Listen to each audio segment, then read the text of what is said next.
Iwa ona li'iala ala hoku kano ku pu'ule hua e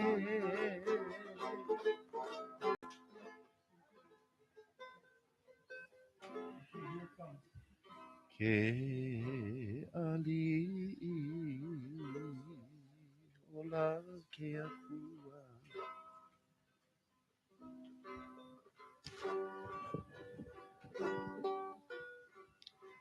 Aloha. Mahalo Kumu ke ala Ching for that lovely mele. Aloha kakahiaka. Aloha. Welcome to New Thought today. Today we're being joined. We have the honor of having Kumu Keala Ching as both our presenter and our music minister.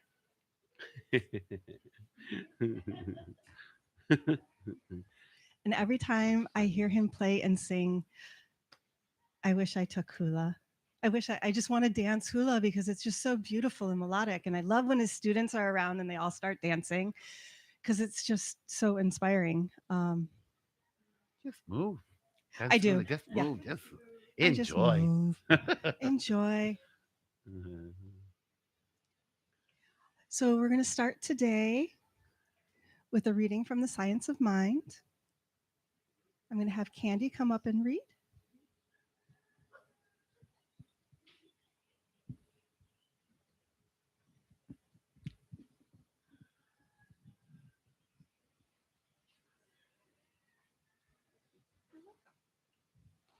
Good morning.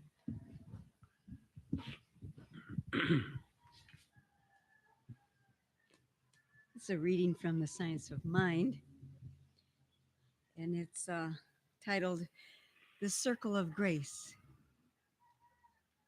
The act of giving produces just as much joy as the act of receiving because both add to the richness of existence.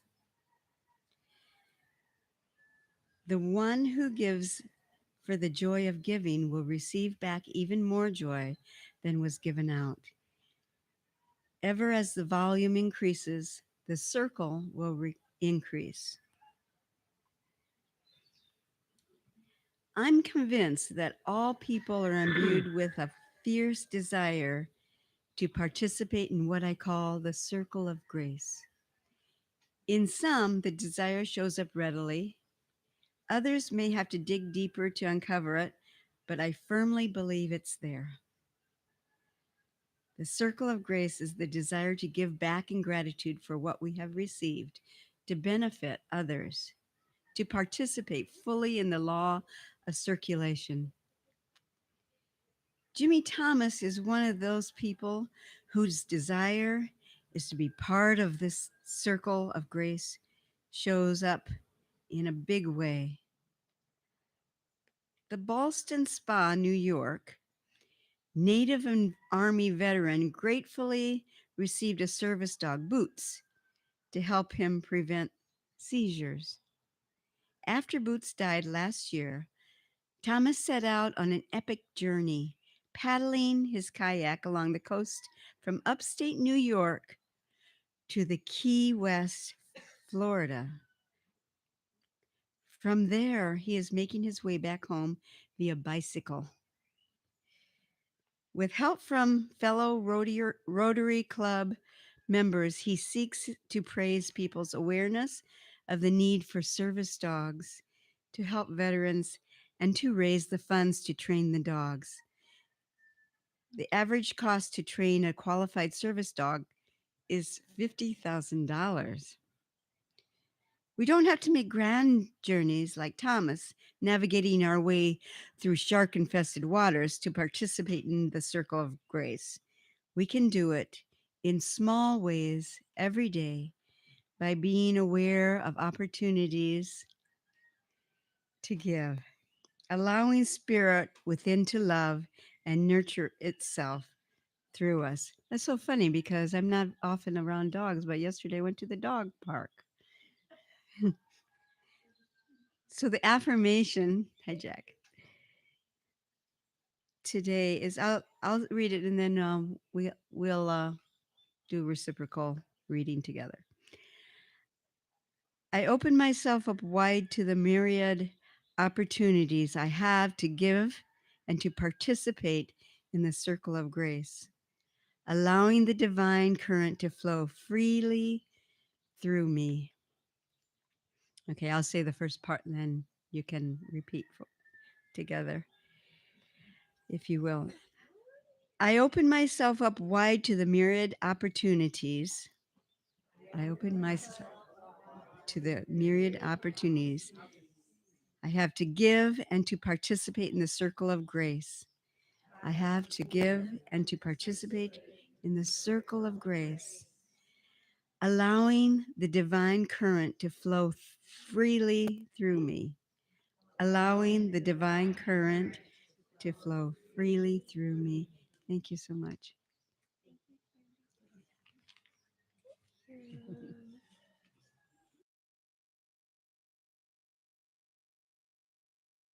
Andy?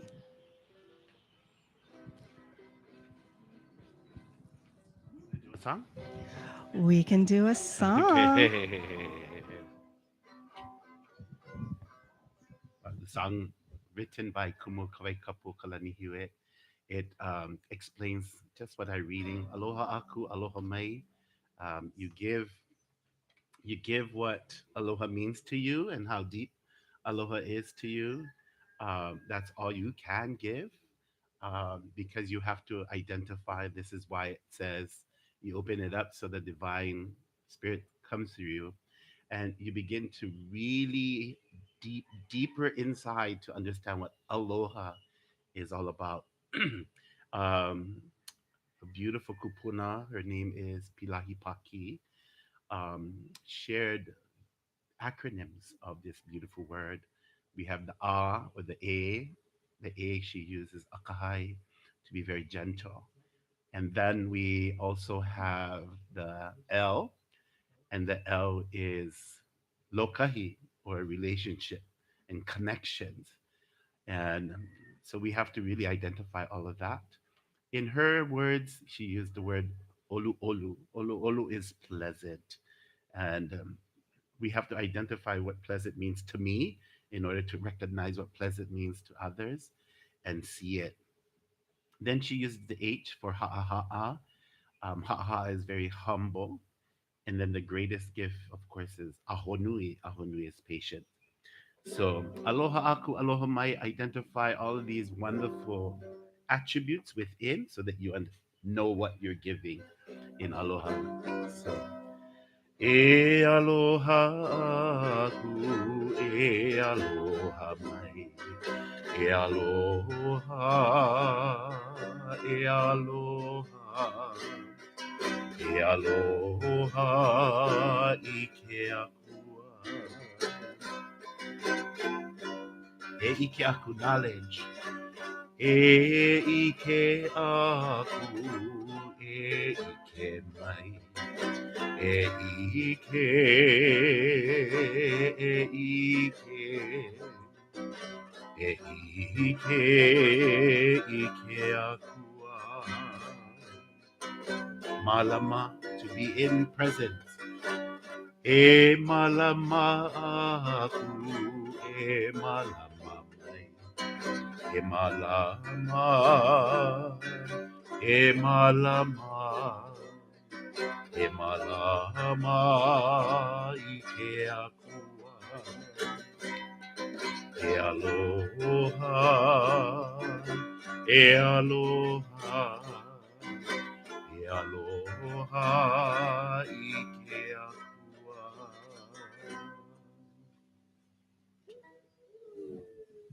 Mahalo. Mahalo. And if you're not familiar, Kumu Keala Ching mentors to Kumu Kawai Kapu Hewitt. I only get halfway through his name. I only got halfway through my language studies, so I only get halfway through the name. Kawai kapu kalanihiwe. Yeah. He's the mentor. Amazing man, amazing human being. He is. Well, good morning, everyone. Thank you for joining us here on the Lanai or joining us here on YouTube if you're tubing it. Um, it is an honor and privilege to be here introducing Kumu Keala Ching and facilitating today's New Thought gathering of all things wonderful and spiritual. And um, anybody new here? Is anybody here for the first time?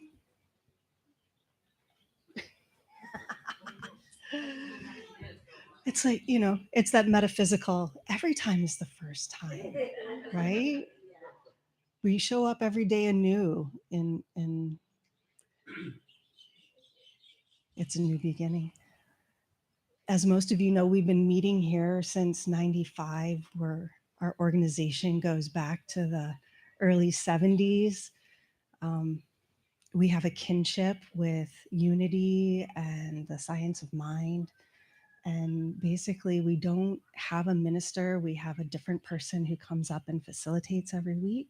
We have different presenters because we honor all paths that are of goodness and kindness that bring us to greater truths and closer connection to the divine, however we see it or name it. Because we're all grown ups here and we know well enough that, you know, it's all the same, right? You can call the air in 100 different languages and it's still the same. Some cultures have different names for every type of breeze there is.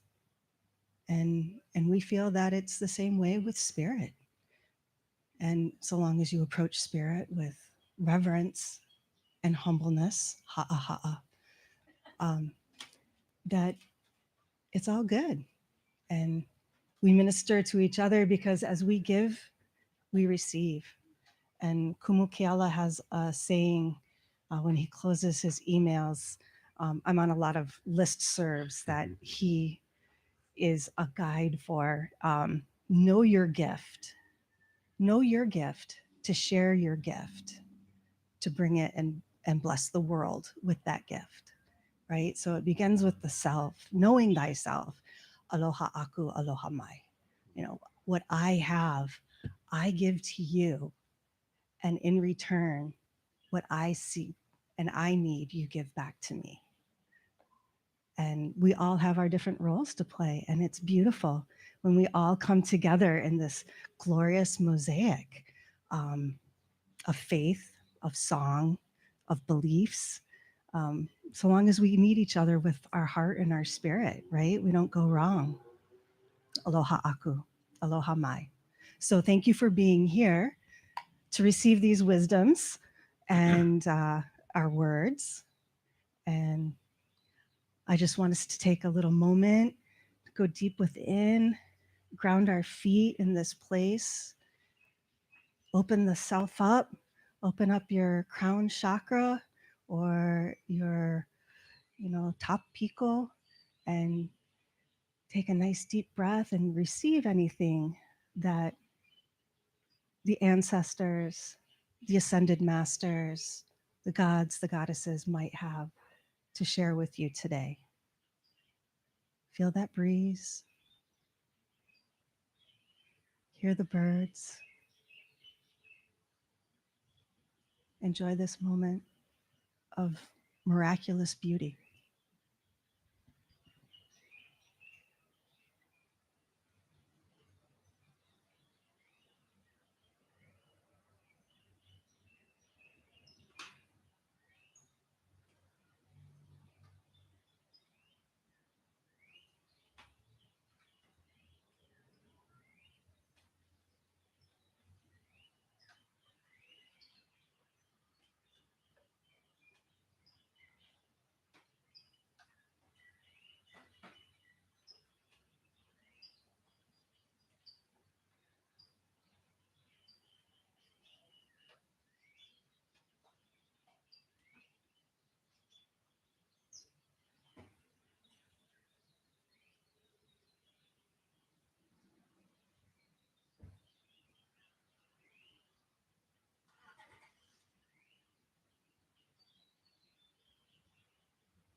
Let's come back wherever you were to this lanai.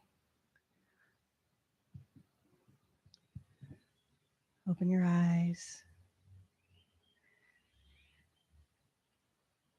Just feel that vibration of connection with everyone here, everyone who's watching, everyone in the world who might be in a moment of prayer.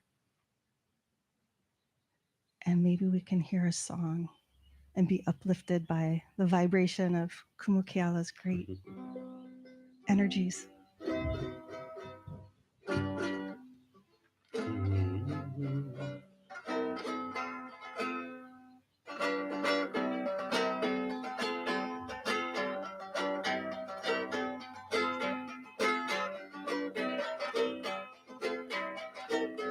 Kaulana kona waina pu o hau kaala.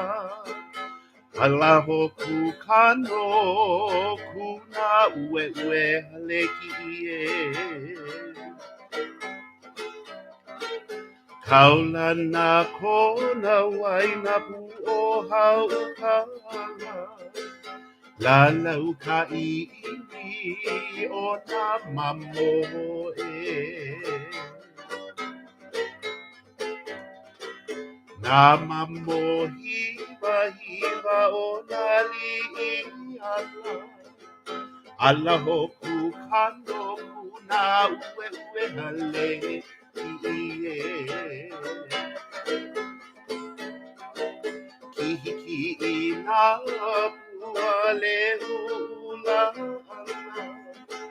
Lau hoku kano une hua e.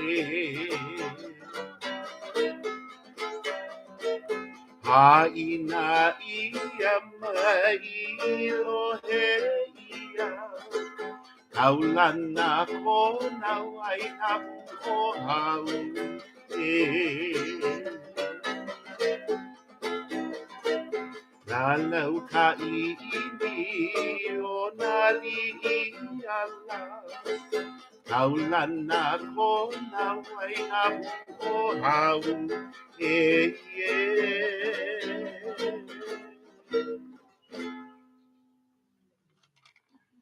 So a song just written for this beautiful place of Konawaina, center of Kona, which is where we're at.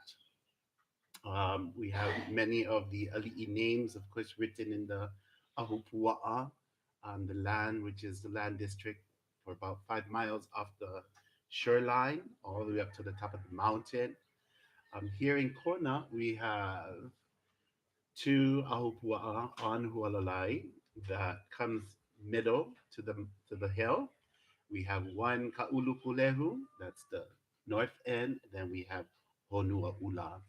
Honua Ula is one of the names of the peak at the top of Walalai.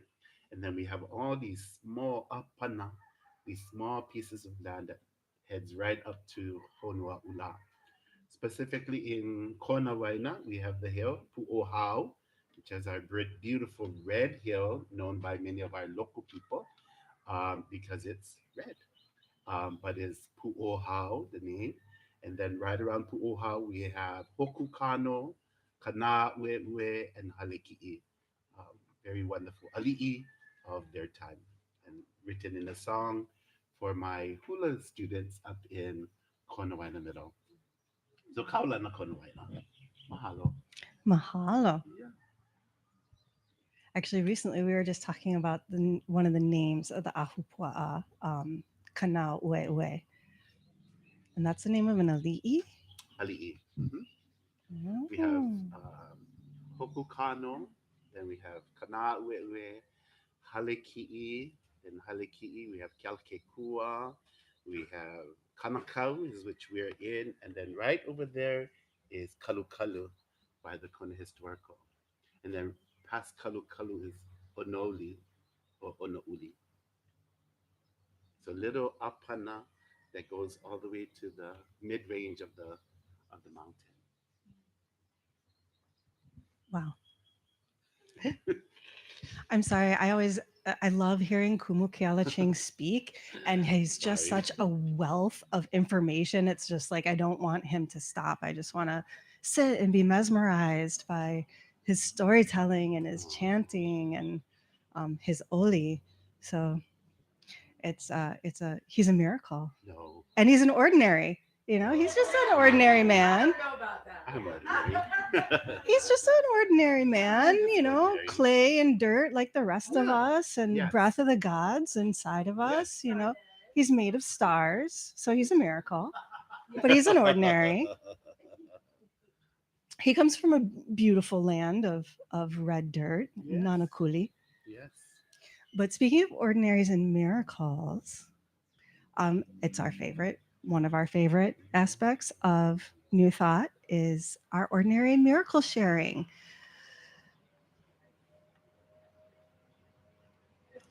And oh, I see hands. So I was pausing for the very loud truck going by, actually. Um, but that's an ordinary miracle. These vehicles that transport us, being run on the bones of dinosaurs. But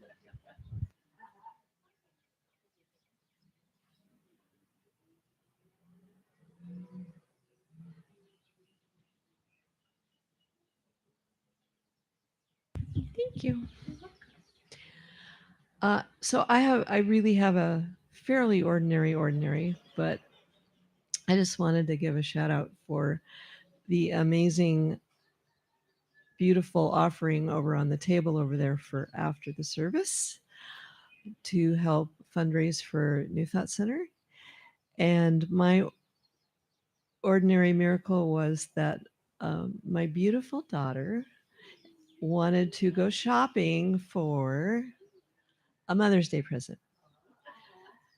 And I wasn't wanting to do that. I'm kind of over shopping. I'm like, no. And so last week, when they also had these beautiful offerings out, I found these and she bought them for me for Mother's Day.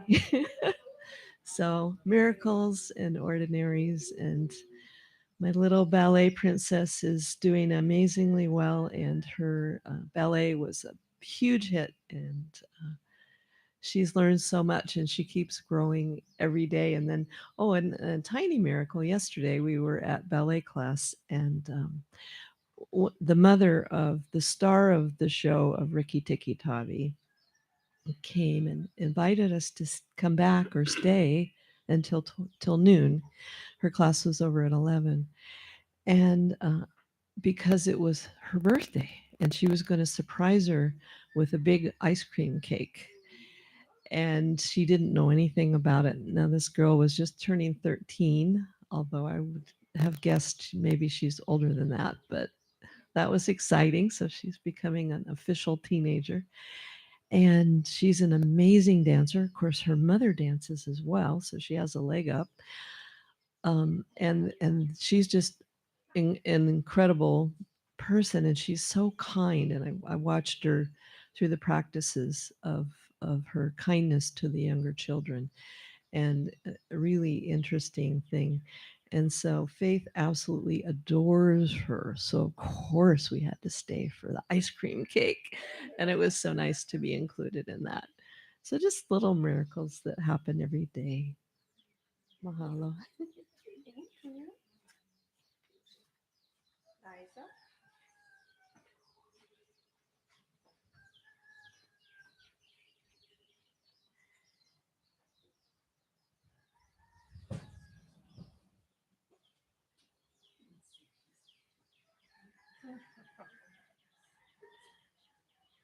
My Hanai great granddaughter is born. Yay! Her name is Jinx. Yeah, very unusual.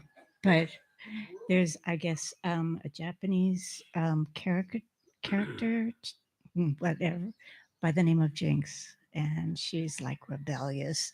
So is her mother. So is her grandmother. So is her great grandma. Thank you.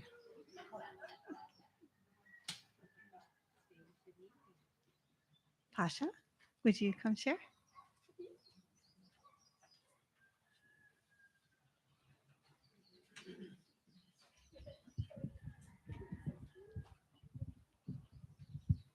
that? How's that?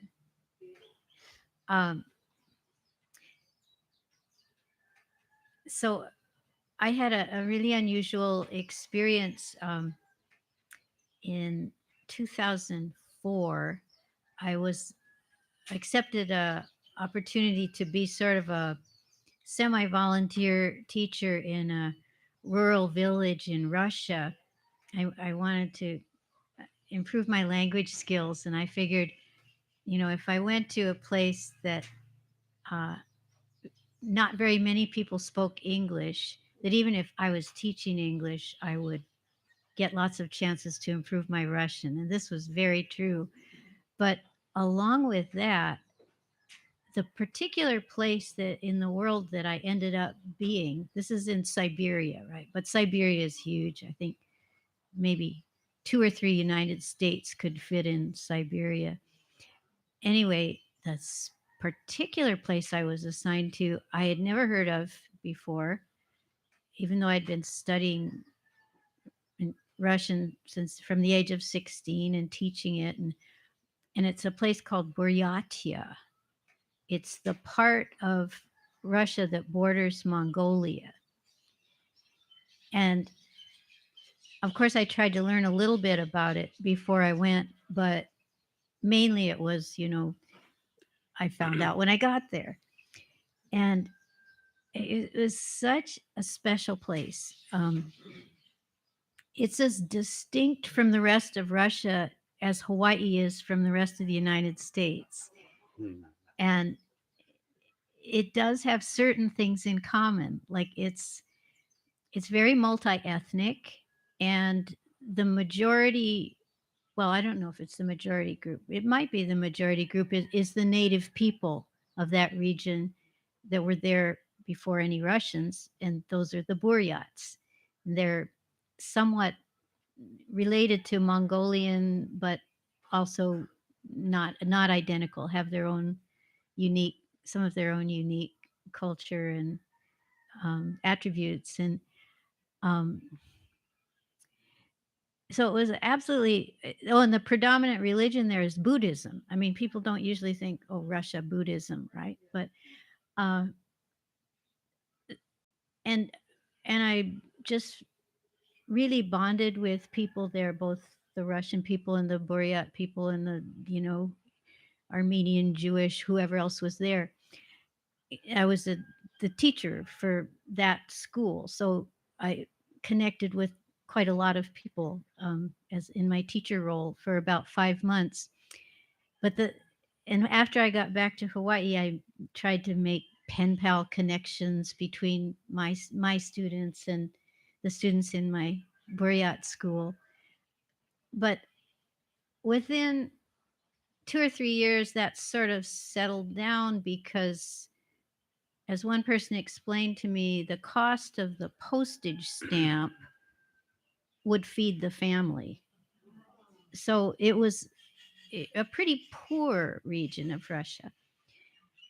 And the other thing I felt sad about was that none of my adult friends, or even any age, I was hoping that either the students as they grew older or some of the teacher friends would be able to come visit me in Hawaii. I made sure they all had my address and my email address, even though most of them didn't have email yet. um, but that never really happened until uh, Rob and I we host a vacation rental, and about a week ago we received guests from Buryatia. It They hadn't known me when I was teaching there, but they were within a few years of the age of my older students there, who the ones almost ready to graduate high school. So they're pretty young, in their 30s, and they were so thrilled with Hawaii and so amazed that any American person knew about Buryatia, much less had spent, a semester teaching there in a village. And when they told me, when when the reservation request first was made a few months ago, and I asked the it was the man who made the request, and I could recognize that his name was Russian. But when I asked, well, what's your wife's name? The wife's name was Tuyana. Tuyana is not a Russian name, but I had at least two Tuyanas among my students in Buryatia. So I wrote back to him and said, "Are you Buryat? I was there, and I think Tuyana's a Buryat name." And he never answered. But they told me when they arrived that when he had received that message, he had turned to his wife and said, "Tuyana, she knows who we are." So it's like there are no strangers, and many times uh, a cherished dream will manifest, but it may take a while. That's my takeaway.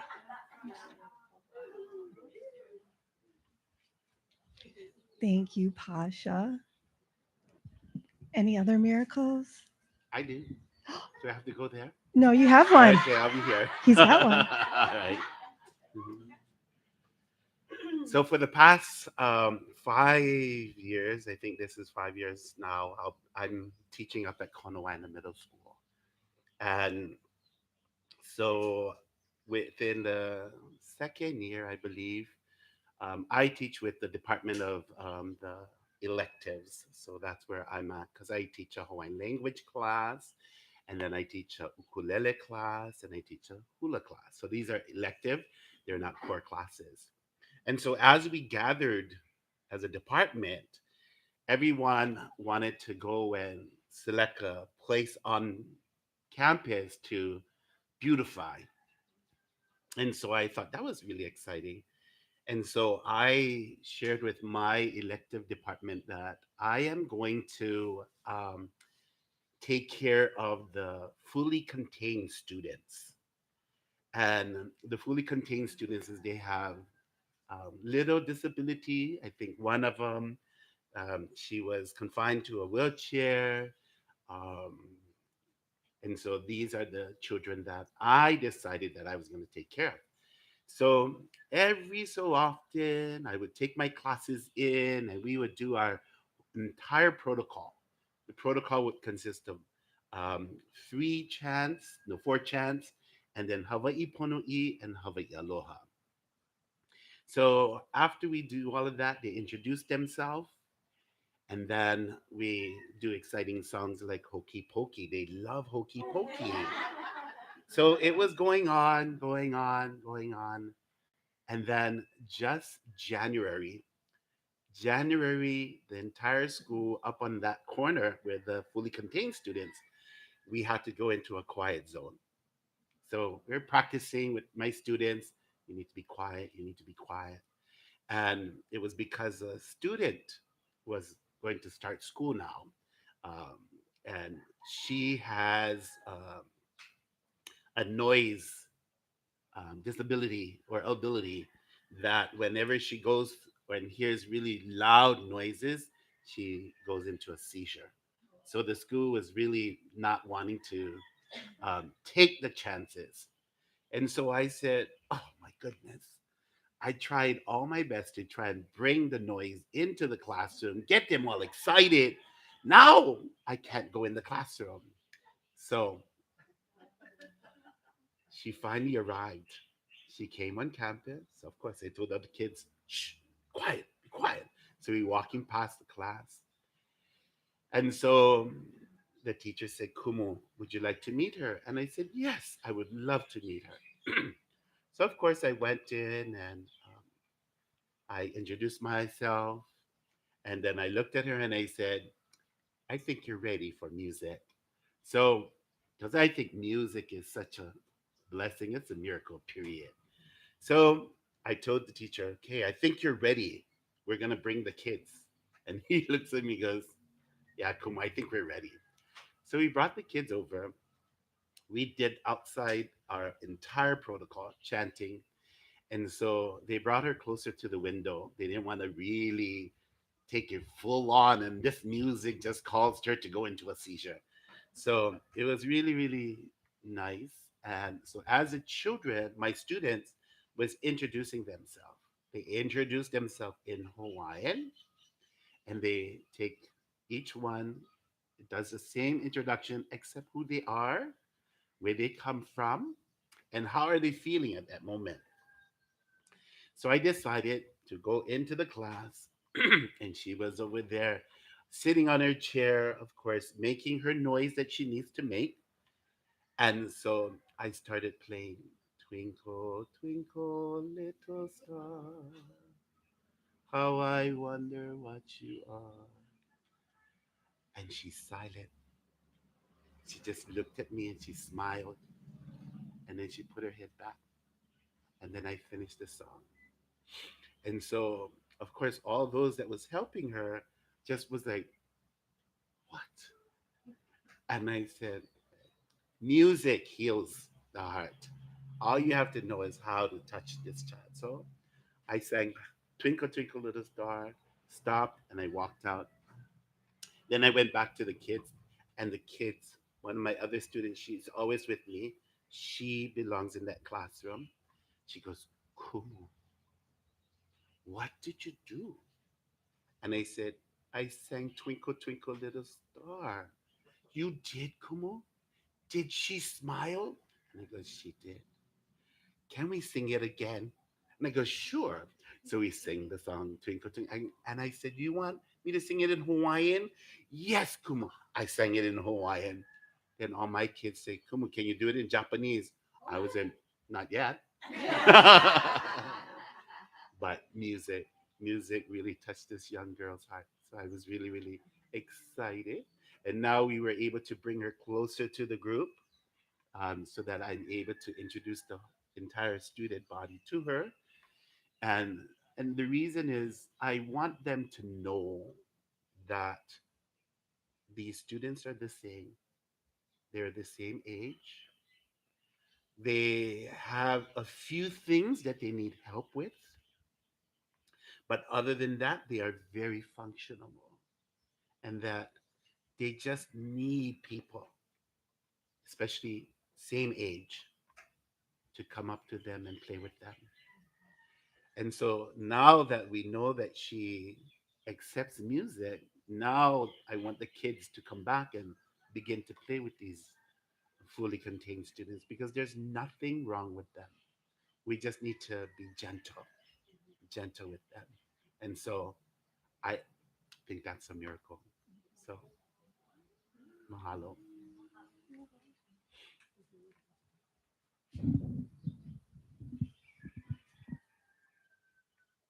Well, all right, Kumu Yeah. Keala, changing the world one song at a time. One song at a time. Let's change the world. Yeah. Yes. Takes Yeah. time. So, Pasha brought you a lei. Oh,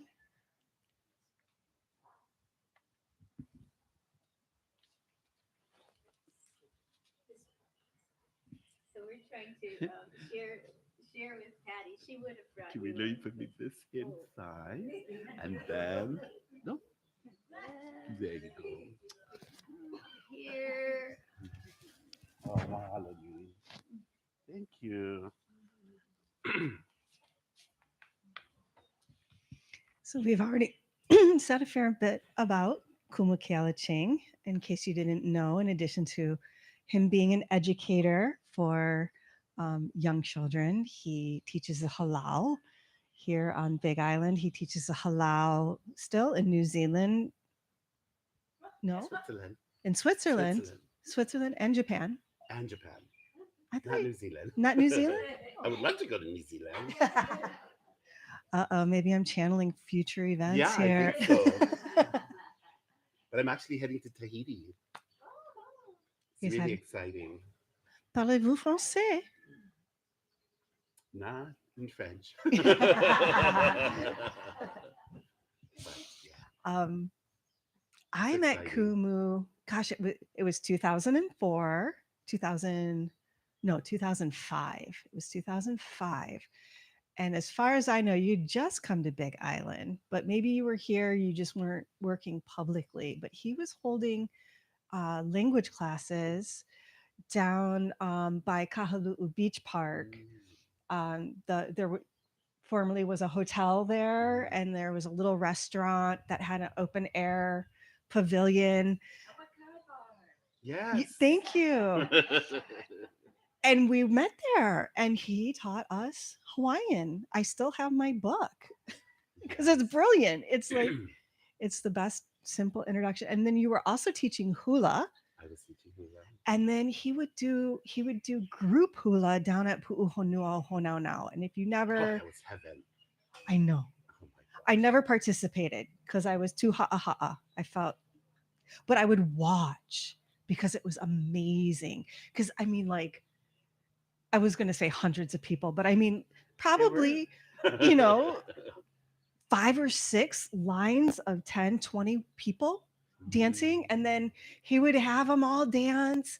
And then the front line, he'd tell, go to the back. And then they'd all move up. And so everybody got a chance to be in the front. Everybody got a chance to be in the back. And it was just amazing watching this very large group of people dance by the ocean On near the sand. sunset. I On the sand. That know, was on the fabulous. sand.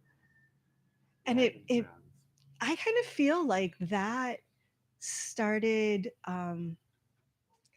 because now they have cultural events happening throughout the park Mm. throughout the month. Used to be just like these little concentrated moments, but I think that kind of seeded the opportunity and the energy for cultural practice to be brought alive. Not like, oh, this is something that happened in the past and we're going to recreate it. It's like, no, this is a living art. This is Mm. our living culture, and we're bringing it back to the sacred space. And Kumu Keala was one of the major implementers of that. You have brought and sprinkled the language throughout our community for this past 20 years, and it's been wonderful. I've seen your halaus dance all up and down this coast because I don't ever go to Hamakua side. Mm. Yes. And if you didn't know, in addition to all of that, long ago, Kumu was was one of the winning men's group at the Marinering Monarch As a dancer. As a as a dancer, dancer. yes. Okay. Yeah, not as a teacher. And that was, what year was that? In 86. In Just 80s? yesterday. Just yesterday. Yeah. Just yesterday. And so from student, he is now teacher. Yes. Yeah. It's wonderful. It is wonderful. And he chose to come to our big island because he's actually from Oahu. Well, actually, I have two side of my family. The genealogy that takes me back into the Ahupua'a that I'm residing in right now. So my mother's grandfather is actually buried at the very top of Mamalahua on this little Aina Kupuna, our family land. And so there he resides along with his siblings. Um, and then recently learned that my father's mother's father was actually from Kona. He had to go to Honolulu to work because all Kona people have to go to Honolulu to work. So my great grandfather um, moved over, and back then they only had one name. Of course, his name was Kapihi or Kapihe. And so when he went over, when he had to register, someone who took care of him, his last name was Williams. So that's how my family now have the name Williams. So my great grandfather took on Williams. His first name is Logan, Logan Williams. So that's my father's side, and my mother's side are from Kona. So it's actually coming back home. Yeah, coming back home. And my father and mother asked, your grandfather always wanted to bring the family back to Hawaii, and they believe that you're the one that's going to bring them back. So I'm here. They come and visit. I tell them the stories, and it's exciting. Well, thanks for bringing it. Yeah, right. So, without much more words from me, Kumu Keala Ching. Thank you for joining us today. Mahali. Ia ho ino ke o la ku ka o hualalai no ko maku a malu ho ino ke o la o kona. A nei ho malu ka palau a ku ana i pu o hau a holo no. E o mai lau ino ke o la ku kila o hualalai. Pu o hau ka palilua i mauna loa kaulana mauna ka he vai. E o mai lau ino ke o la o uka. He vai o lau ino i ka he o la i ke kai. Kai mā lino kai mā uki oki. Kai e au i au hi o pu o hau. Uka au ino i kanakau.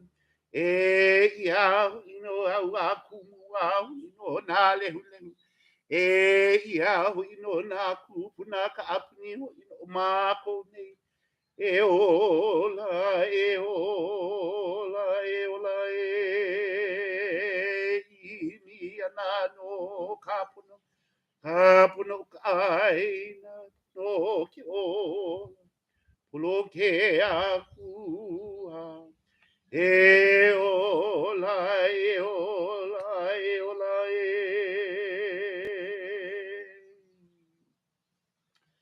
Aloha, I'm Kumu Keala. Of course, we honor all the kupuna from the top of our mountain, Hualalai, to the farthest district in Anai Ho'omalu, which is near Waikoloa. South of Anai Ho'omalu is called Kapalawa. So from this district, we come to Pu'ohau, which is our red hill on the ocean, the only hill on the corner side, other than Kuhili, right next to the West Hawaii cemetery, veteran cemetery. We have another hill there. But Pu'ohau, we have, this is the Ahu'olono, the temple of Lono, the north side. Then from Pu'ohau, we go into the district that's called Kapalilua. Kapalilua is simply two hills. We honored, of course, Mauna Loa and then Hualalai. We go to the furthest south district of Kona, which is called Kaulana Mauna, famous mountain on Mauna Loa. And then from that, we come in. There's a district that's called Kahewai. Kahewai is the water that just drives itself down into the ocean. That's Kahewai. And into the choppy waters, calm waters, and then coming all into a current to this hill called Pu'ohau, up to this beautiful place that's called Kanakau, where we are now.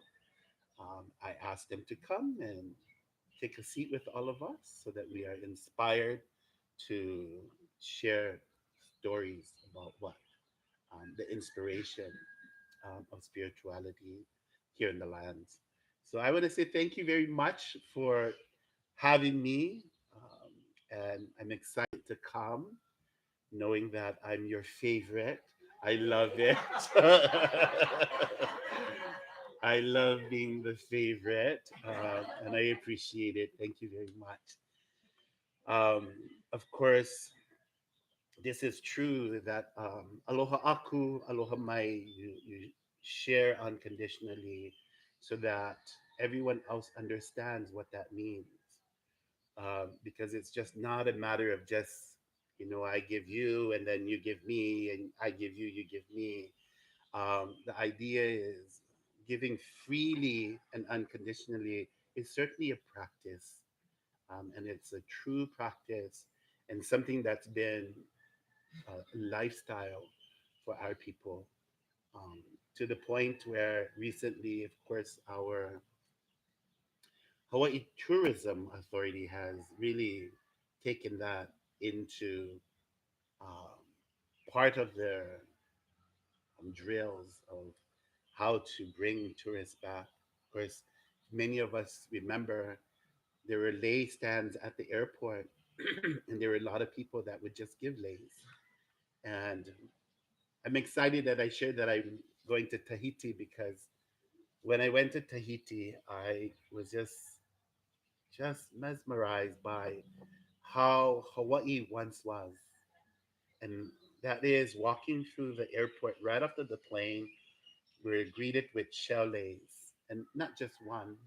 Walked out of that the custom areas with almost 20 chalets, and they're not just regular run of the ring chalets. They're really beautiful chalets. And then there is of course entertainment, singing the songs of the land, which is really really healing to know, and knowing that Hawaii was once that. Of course we didn't have lots of airplanes coming in. There was just one airplane. So, of course, making lays for just 40 people is nice, but now having almost, I don't know, maybe 5,000 people coming into the air pit, that's a lot of lays.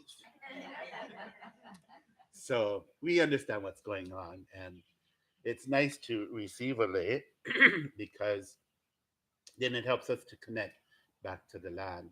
And this is what this whole spirituality is all about, and how we are able to connect with the land and to now make it a part of who you are and then gift it.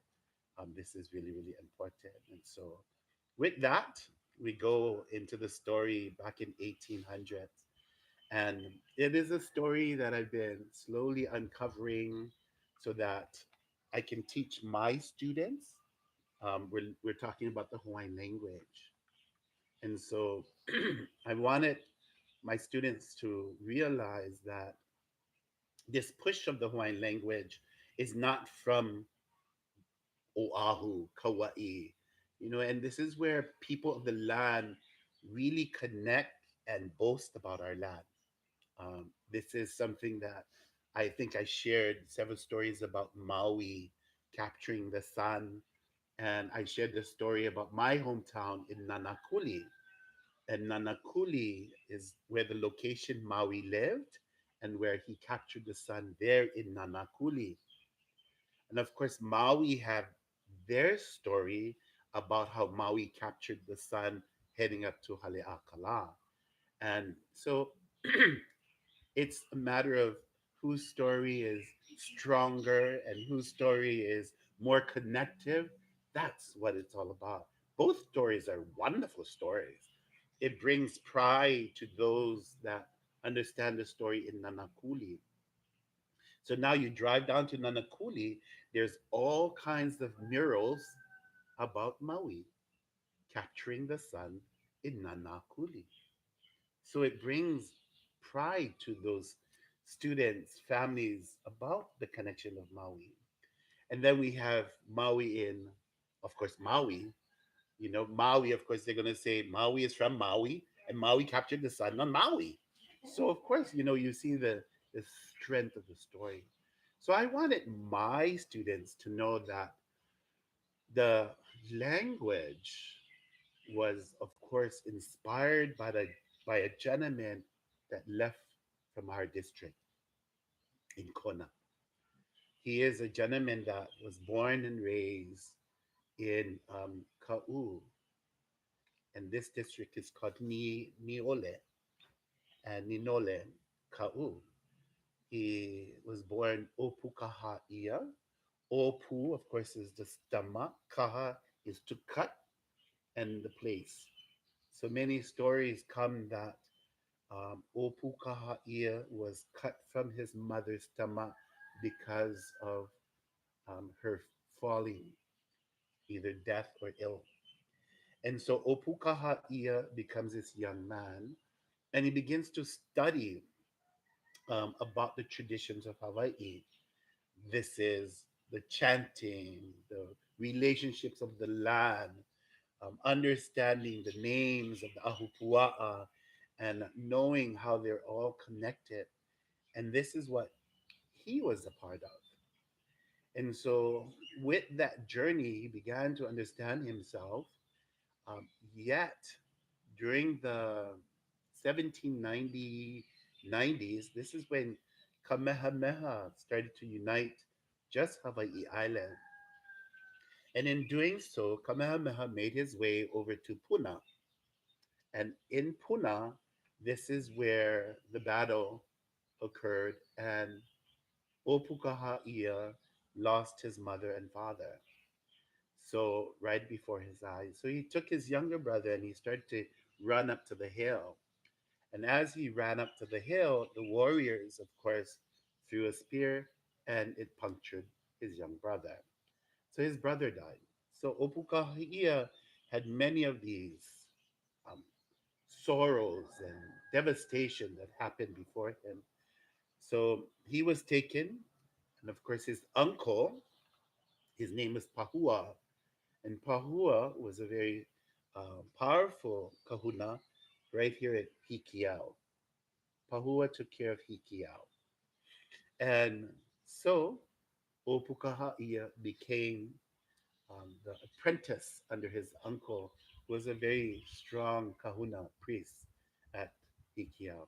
So he began to learn stories, chants, connecting to the spirituality of our people in this beautiful place called Hikiau. And it's not over there in Kauai, it's not over there in Oahu, it's right down the road. And this is how I want the students to really understand that this happened right here. It's not somewhere else. It's right here. And this is where we can understand the spiritual power that is in this area of Hikiau, the related power of coming and connecting with the land here in Kona. However, Opukahaia was, of course, had a change of heart. And so, in this change of heart, he jumped on one of these ships that was departing. And as he jumped on one of these ships, of course, his uncle stopped the ship, told Opukahaia to get off. And Opukahaia sort of repented and asked him that he wanted to be on this ship. And so there were ceremonies, and this is very simple information because ceremony to sever, to take the power of the land away from him because he was going to go far away. Because if he wasn't here and this thing was still alive, it would begin to eat our people. So the kahuna was very, very um, adamant in making sure that the preparation was severed between these spiritual entities. So Opukahaia got on the boat, journeyed. We found that he journeyed to China, and then as he got to China, he eventually made it to the East Coast. And along the way, he started to learn English, and then he learned the Christian Bible. And so he was very, very inspired. And so when he arrived, my biggest question to the woman that brought him back was, I want to know what was going on at the arrival of this port. Because along the coast, there were a lot of slaves that was being traded. And so my question to her was, why wasn't Opukahaia traded as a slave? And so I shared with her, I believe this is divine intervention and intervention that the spirit guided Opukahaia and that the captain was very, very connected to what was going on. And so Henry Opukahaia, he didn't have Henry Opukahaia, got up to the steps of Yale University. And it was at that point he was adopted, Hanai into this family. Henry Opukahaia began to study, and because he studied, he was given the English name of Henry. And so his name, Henry Opukahaia, studied and created the simple formats of the language, like the vowels and then the consonants. And then he started to write dictionaries and he started to create grammar books there so that his wish was to bring the word of God to the islands. And so he made it a point that he asked this commission to send a group of missionaries to the islands to share the word of God. And so this was really, really interesting because he was really, really into the word. And he actually is noted to have translated the first book of the Bible, Genesis, from Hebrew into Hawaiian. So this is very, very interesting. So the first reading is, of course, inspired by Opu Kaha'ia. And then in 1818, he died. But before he died, he was told that there would be a mission coming to Hawaii. And so he was excited to know that the words were coming to Hawaii. And so the first arrival arrived in October 1819 up in Kauai High. And this was the first marking of the first arrival of the Christian ships. Then the second arrival came into Kailua Kona, and Kailua Kona was 1820 March. So as I'm sharing with the students, I'm saying that this is not so far away. It's just 200 years ago. It's very, very clear. It's very, very near on the influence. And of course, many have occurred thereafter. But the belief of the first group of people that arrived was to just help to train Hawaiians and become the leaders of their own churches. And that was the hope and that was the the motivation. Um, but it changed. And so it is what it is today. But I shared with my students that it's the language that is what such a gift that is brought that um, Opukahaia was able to create this piapa, create the formations of the language, and really give them that connection to the land. And that's important. And that's what this whole understanding the names of the land, knowing the language, um, not having to speak it, but understanding that there is such spiritual connection in knowing these places and connecting with them. Much like Keala Kekua. Keala Kekua, if we know that Keala means the journey or Keala is the path, it's also knowing that Keala Kekua, Kua is, of course, one individual that came into the land and he started to learn all the different artwork, pieces, lifestyles of the Hawaiian people there in Napopo. And at one point, he learned it all and then he left. And so when he left, right there at that point where the pier is, he jumped on that, in that water. And as he jumped, there was a line of sharks. And as these lines of sharks went out, he dove in, and it became Keala, the path of Kua, the path of this individual that came onto the land to learn, who is really connected to the shark family. And so understanding that simple connection to the language helps us to really connect spiritually um, to our place, our names. Like it was shared, we have many names for our wind, we have many names for our rain, which is limited here in Kona.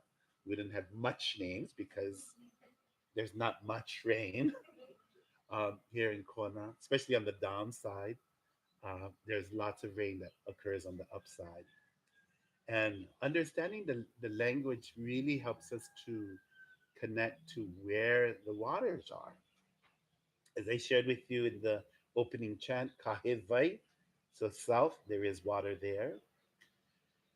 We have over here, we have Waiaha. Waiaha is another place. This is the place that I shared that our people once held a heiau there, and they would be able to call the rain and stop the rain.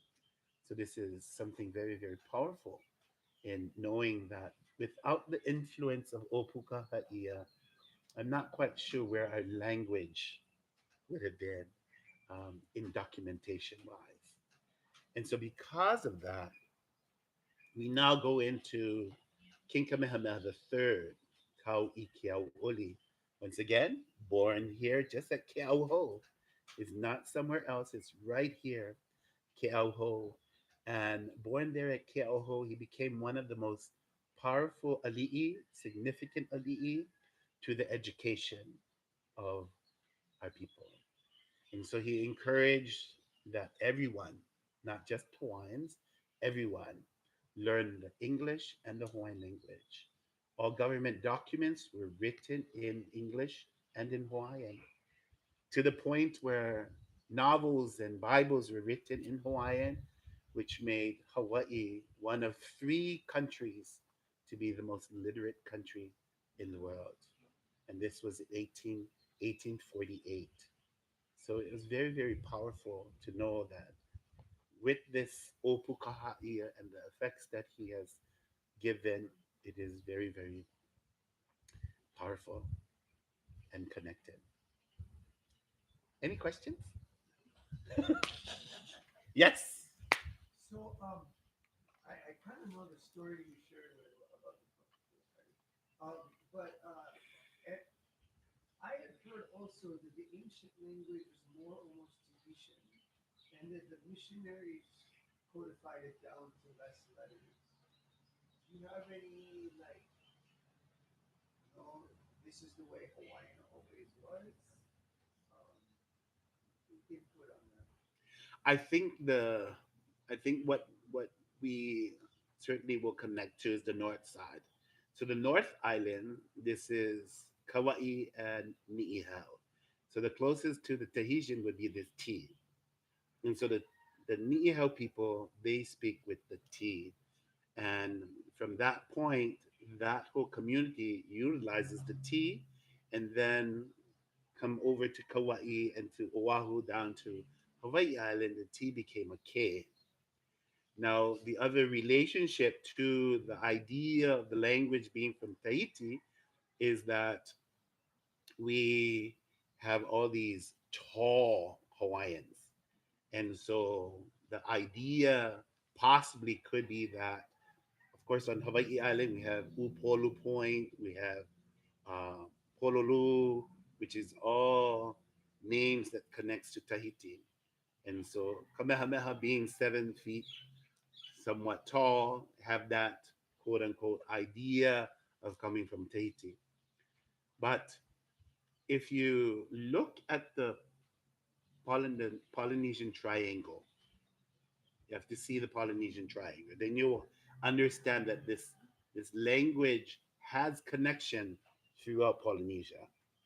So the top point in the Pacific is Hawaii. Then to the left point, we have New Zealand. And then to the south point, we have Rapa Nui. This marks the Polynesian Triangle. And so there'll be lots of Hawaiians that will not say, um, but ironically, the way you see the triangle, the top is who? Hawaii. In Hawaii, at being at the top is connected to the spirit. Then you have New Zealand, either New Zealand or Rapa Nui. These are both the people and the land. So if we were to really find that definition for you, Hawaii being the relationships of the gods, everything possibly developed right here in Hawaii. Yes. I've got a question I'm almost embarrassed to ask. You acknowledge. But we were driving downtown the other day saying, they should change that name, Henry Street. Is this the Henry you're talking about? You know, it could be. It could be um, because up at Kalawa, or Kalawa, there once was a school, and this school was called Henry Opukaha'ia School. And it was an elementary school, which is really, really interesting to know that Henry's influence, of course, is Ka'u. He has a church down there, right by Punaluu Beach. And so his influence is down in Ka'u. Of course, we know that Henry left here at Keala, and then knowing that there was a elementary school that was called Henry Opukaha'ia. So it could be. Yeah, well, I'll feel better. I'm going to think it is because I'll feel All better about right. it. All right. I have a question. Yes. So, what is your personal thought on Hawaii being part of the lost continent of Lemuria?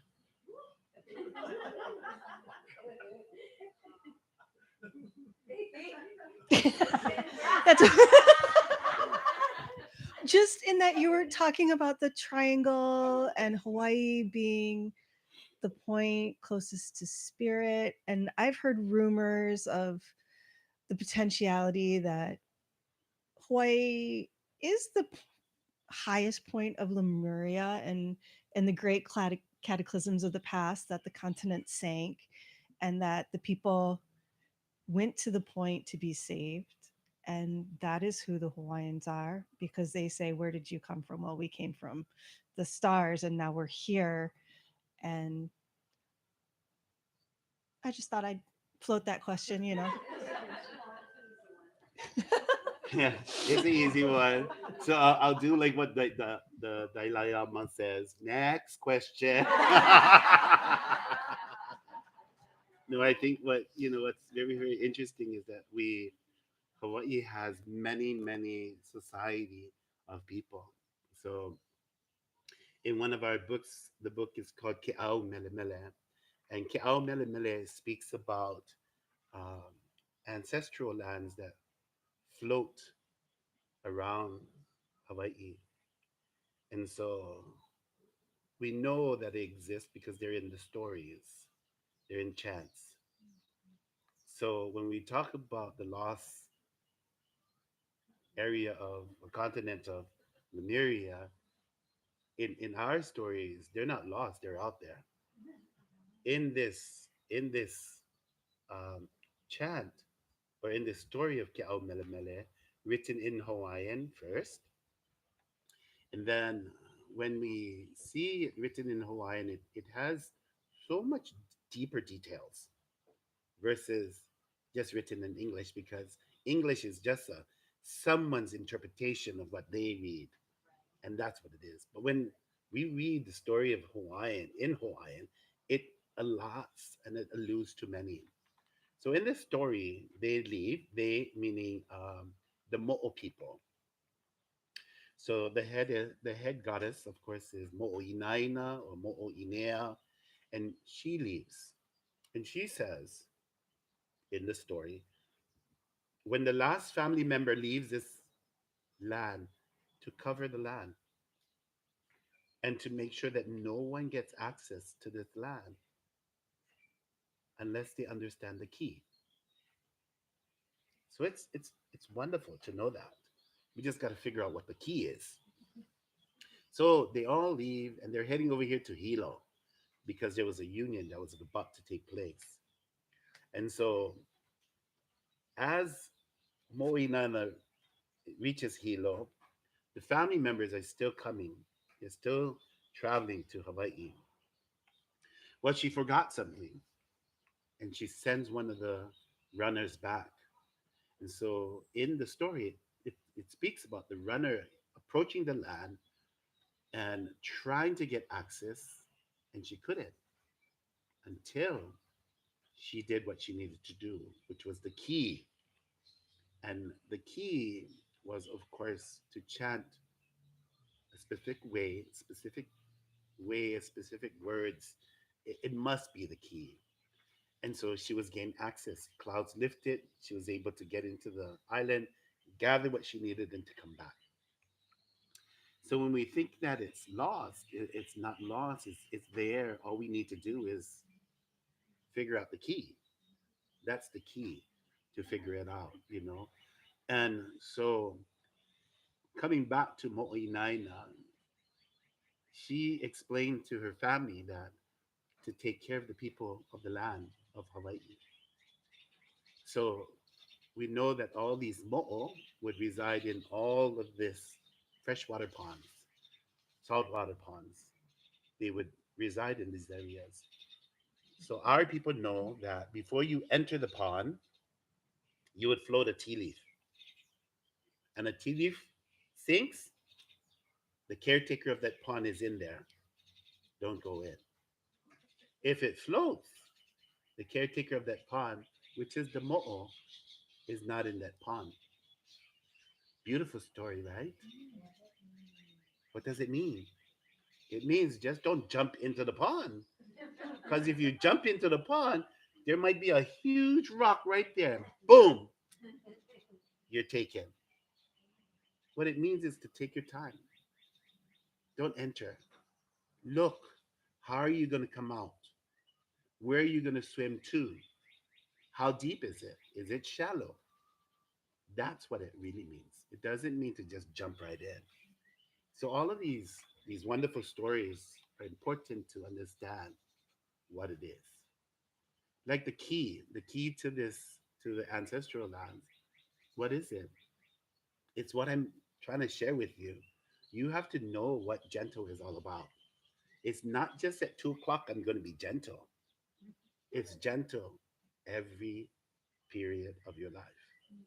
Connection, not because I hate them, I'm not going to have connection. No, you have to hate them with connection. And this is hard. This is hard for a society that doesn't see it that way. But for the Hawaiian society, it's the matter of getting them back to that place. And that's what's important. And that's the key. That's the key of understanding what does it truly mean. Why did Antipilahi Paki say olu olu to be pleasant when gentle is also pleasant? Whereas in the school of Kabai Kapu Okalani, it's about the truth. And the truth is hard to deal with, let alone hard to live on. The truth. So all of this is part of the key. It's not just I go over there. Oh, la, you know, ke ola o ke ao, we mai lao, you know, puka mai la, you know. Not asking the clouds to lift and then go in. It's deeper. So those of us that are looking for it, keep looking. Those of us that are knowing what it is, live it. That's all I'm saying. Live it. So I have another comment I want to make. Sorry, we Oh, really need to stop now because we don't had an ad for a sale and we don't want a bunch of people arriving when we're still finishing our service. Yeah. But no, thank you for the. Yes, you're okay. welcome. Is the clock on? I guess I'm like it's 1:25 or 11:25. Well, we haven't done the offering, the offertory, the closing ceremony. Excellent. It's been out. So interesting. Oh, I. Get this canoe rolling. Get this canoe rolling. Hoi ikava'e. Hoy. Well, with that, aloha aku, aloha mai. Kumu has shared with you, and now is your time for share with us. So, if you can malama the kobo, we would be most grateful.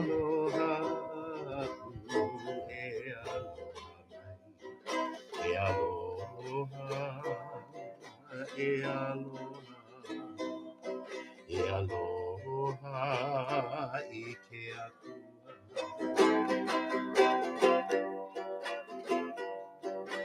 E i ke aku, e i ke mai, e i ke, e i ke, e i ke, i ke akua.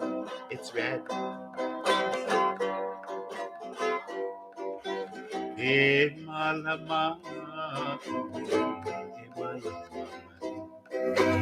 e malama, e malama, e malama, e que e aloha, e aloha, e aloha, e que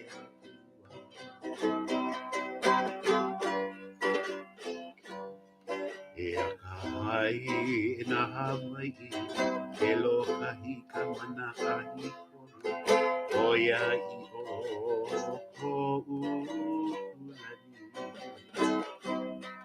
E ha'aha'a I ke alo o ke akua.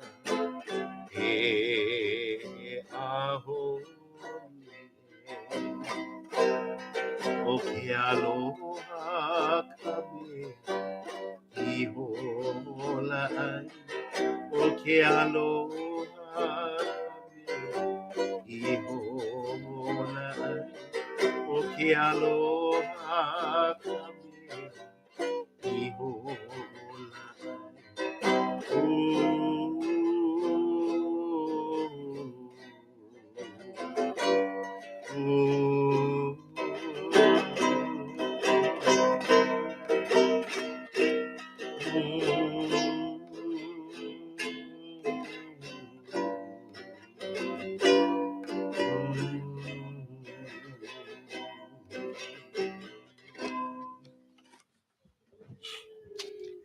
Mahalo. Yes, you're welcome. And mahalo, everyone, for your energies and your positivity and your financial support of our lovely little new thought. Thank you for filling our bowl with your many blessings and prayers. May this abundance that you share today come back to you threefold. May you know the abundance and love and support that we feel every day here at New Thought. May you carry that with you throughout your life in your everyday moments. All right. Kumu, Yes. do you have anything exciting coming up where we can see you somewhere else in our lovely community or anything else you want to tell us about? Well, there's two things. One next week, Saturday, at the Hawaii Volcanoes National Park, they do a monthly hula kahiko series, ancient hula on the platform at the Pahula near the Art Center. And what time is that? So Kumu will be there at 10:30. It's the first start of the chant. 10:30 next Saturday, May 12th, just before Mother's Day. Happy Mother's Day.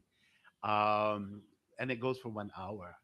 So that is next week, Saturday, the 12th at 10:30. And then Kumu's been doing talk story at the Outrigger. It is always at the last Tuesday of the month. So this last Tuesday for May is May 30th. It'll start at 5 o'clock. It is near the chapel at the Outrigger. It's called Bayview Lawn. So if you want to come and hear stories and dance and music, it is on the 30th of May at 5 o'clock. And this one will be a special one because it's a celebration because June 1st is my birthday. Ooh. So come and join Gemini. And and just because Outrigger is now down Kaleo Papa Road. Yes, Right. Papa. Okay. The old connoisseur. Because when years ago, Outrigger was the hotel next to Kalu Beach and used to do those wonderful lawn concerts there, which was when I first heard you do the Hawaiian Hokey Pokey, Yes. and Yes. it turned my world around. Yes. And so Yeah. those are some really exciting happenings. Yes. Thank Thank you. you for sharing with Thank us. you. And then coming up at New Thought, Center of Hawaii, our Sunday services, as usual, are at 10. You can check the website for the YouTube link. If you are not on our mailing list or our website, we have a lovely sign up over at the table by the door. The next 3 Sundays. So on Mother's Day, we have Genevieve Brunet, The Sacrum and Its Sacredness, Exploring the Cranial Sacral Experience with music by Vaboda. On the 21st of May, we have Craig Villarubia, Heaven is Now. There is no other time. And this is Wisdom from A Course in Miracles with music by Mahina. And then on the 28th, we have Drew Womack, program and music. And it's a surprise. So you got to come in person to find out the story and hear the music. Right after today, and we have a pre Mother's Day sale of books and jewelry with all proceeds going to New Thought. And then on Mother's Day, there is going to be an Indian classical music concert featuring guest musician from Nepal. That's from 2:30 to 4, and it's a $25 suggested donation. And our weekly ongoing classes, we have Tai Chi and Qi Gong with Sifu Yin and Wong, and that's on Mondays, 4:30 to 5:30, all levels, $15 per class. And on Tuesdays from 4:30 to 5:30, we have yoga with Jeanette and all levels. It's a $10 to $15 sliding scale. Monthly events, share your abundance on the last Sunday of the month, which is May 28th. Bring your produce and we share it together. And then on the first Sunday is Crystal Bowl meditation from 9 to 9:30 in the Honua room. And the next one will be June 4th. And as always, we're looking for people to give back to this lovely community. Service opportunities, we need help with our monthly potlucks, lay ministers, and Sunday service greeters and setup and cleanup. And you can always reach out to us, ask anyone on the board or on the, you can use the sign up sheet and contact us through email. Um, and I was wondering, is there any other new thought announcements? Thank you. Make make oi ika le kuke. Do you like lettuce? There's some on the back. That's Thank one of you. the few things I remember from his class.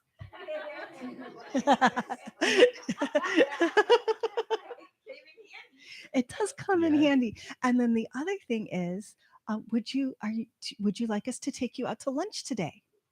Do you have time? I do. You do. Sure. I know you're a very busy person. So, No, is there yeah, sure. anywhere in particular you would like to have lunch? Any place. I don't. Where is easy? Um, well, Ono Home Kitchen is right here, so you That's don't have to fine. drive anywhere. Okay, You know, lower that carbon footprint of ours. that's fine. Oh, okay. Anybody want to join Kumu Keala and I for lunch? I see a hand in Kaimana and Pasha.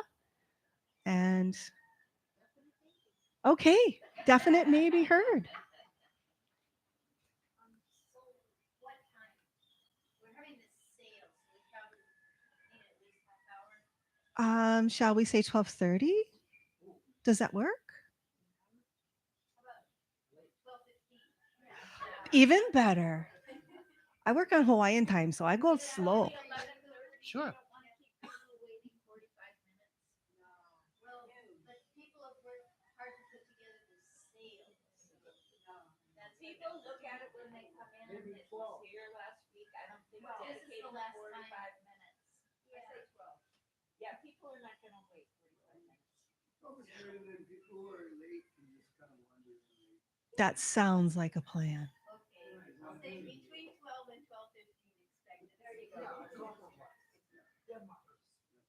Okay. But we All can right. go up there, right? Anytime. Yeah, absolutely. Can have a drink. Water. Yeah. I'm like, I don't know if they, well, actually, there's a water right Oh, there. thank If you are you. feeling thirsty, I meant to communicate that with you earlier. Um, and I got flustered. I forgot. All right. Well, thank you everyone for joining us. One more We song good? before we close, or do we Hawaii. just Hawaii close? aloha. E All right. Hawaii. E ku'u o ne hanau e. Ku'u home.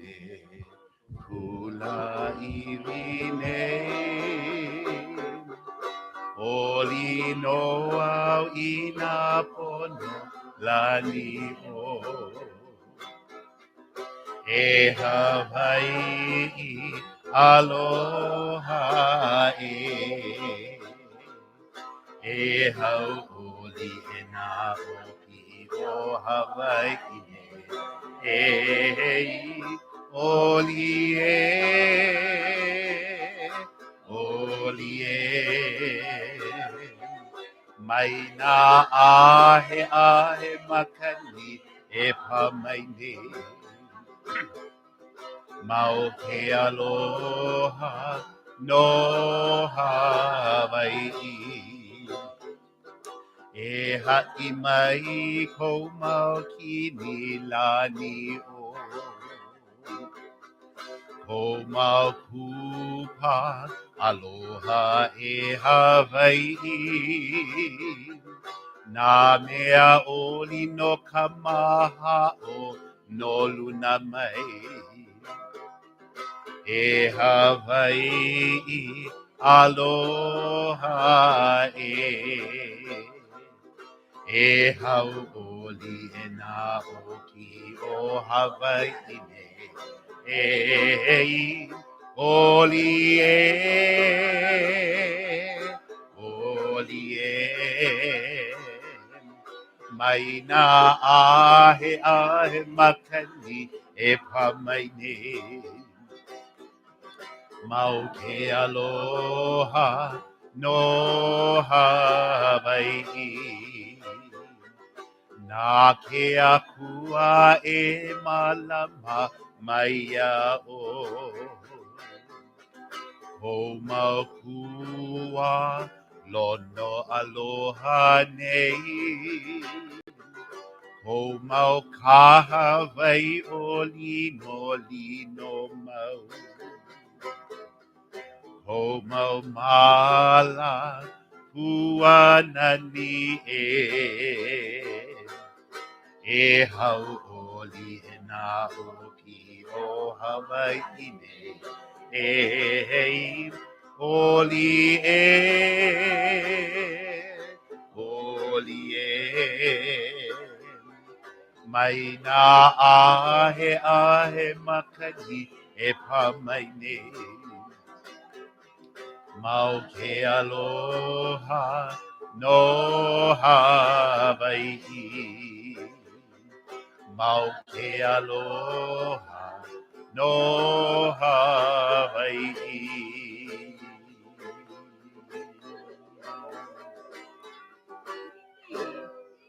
Yeah. Mahalo. Oh, yes.